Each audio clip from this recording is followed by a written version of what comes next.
ભરૂચમાં જંબુસર સમસ્ત ક્ષત્રિય રાજપૂત સમાજ દ્વારા પરસોત્તમ રૂપાલાની ઉમેદવારી રદ કરવા અંગે પ્રાંત અધિકારીને આવેદનપત્ર આપવામાં આવ્યું। લોકસભા 2024ના રાજકોટ બેઠકના ભાવિ ઉમેદવાર પરસોત્તમ રૂપાલા દ્વારા ક્ષત્રિય સમાજની લાગણી દુભાવવા અંગે ઉમેદવારી રદ કરવા બાબતે શ્રી નૂતન રાજપૂત સમાજ, રાષ્ટ્રીય રાજપૂત કરણી સેના, અખિલ ગુજરાત રાજપૂત હિત વર્ધક મંડળના સંયુક્ત ઉપક્રમે આજરોજ જંબુસર પ્રાંત અધિકારી MB પટેલને આવેદનપત્ર આપી માંગણી સંતોષવામાં નહીં આવે તો સમગ્ર દેશમાં દરેક લોકસભા સીટ ઉપર ક્ષત્રિય સમાજ દ્વારા ભાજપ વિરુદ્ધમાં મતદાન કરવાની ચીમકી ઉચ્ચારી હતી।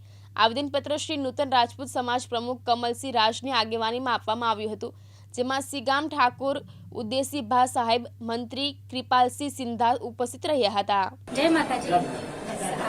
શ્રી નૂતન રાજપૂત સમાજ જંબુસર, હું મહિલાઓ વતી રણા મુક્તાબેન હરદેવસિંહ આ વખતે જણાવવા માંગુ છું કે આ વખતની રાજકોટ ચૂંટણીમાં પુરુષોત્તમ રૂપાલાને જે ટિકિટ આપવામાં આવી છે તેને રદ કરવા માટે જે ક્ષત્રિય બહેનો માટે અભદ્ર શબ્દ બોલ્યા છે તેનો હું અને અમારી બહેનો સખ્ત વિરોધ કરીએ છીએ।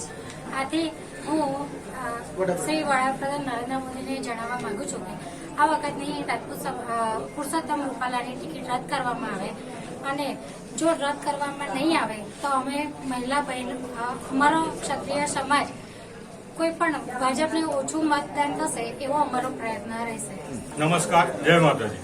આજ રોજ શ્રી પુરુષોત્તમ રૂપાલા સાહેબે જે ક્ષત્રિય સમાજની જે અભદ્ર ટિપ્પણીઓ કરેલી હતી એના વિરોધમાં અમે નાયબ કલેક્ટરશ્રીને આવેદનપત્ર આપવા માટે આવેલા હતા।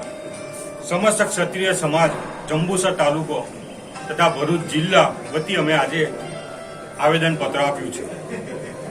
હવે આવેદન એના માટે આપવું પડ્યું કે પુરુષોત્તમ રૂપાલા દ્વારા ચૂંટણીમાં ઉમેદવાર ડિક્લેર થયા પછી એક સામાજિક કાર્યક્રમમાં જઈને ક્ષત્રિય સમાજની બહેન દીકરીઓ વિશે જે અભદ્ર ટિપ્પણી કરેલી હતી, જેનો સમાજમાં ઘણો મોટો પ્રત્યાઘાત પડેલ છે અને સમાજને, રાજપૂત સમાજને આઘાત લાગેલ છે, જેના વિષયમાં અમારી એક જ માંગણી છે કે પુરુષોત્તમ રૂપાલા સાહેબનું સભ્યપદ રદ થાય તો જ સમાજ સત્તાધારી પક્ષ તરફ રહેશે, નહીં તો આગળના જે પણ કંઈ કાર્યક્રમો આવશે તે પાર્ટી વિરોધ કરવાના આવશે તો અમે પાર્ટી વિરોધ કરવામાં પણ બંધાયેલા છીએ।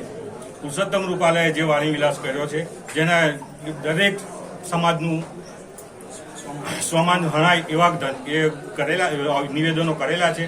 રાજપૂત સમાજ વિશે જે પ્રોગ્રામમાં ગયા હતા ત્યાં બોલ્યા, પછી રાજપૂતોએ વિરોધ ઉઠાવ્યો, પછી અન્ય સમાજમાં ગયા, પછી જેમાં ગયા આપણે ગોંડલ ગયા, ગોંડલ રાજપૂત સમાજના કોઈ અગ્રણીઓને બોલાવેલા નહોતા અને રાજકીય ખાલી અગ્રણીઓ હતા એમને જ બોલાવેલા હતા અને તેમે જે એમને કર્યું એ ખરે ત્યાં પણ એવું કર્યું।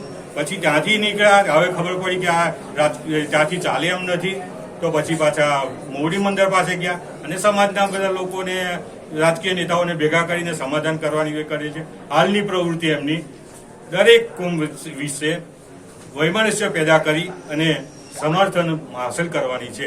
સંજય પટેલ સાથે જીતુ રાણા, દિવ્યાંગ ન્યૂઝ, જંબુસર, ભરૂચ।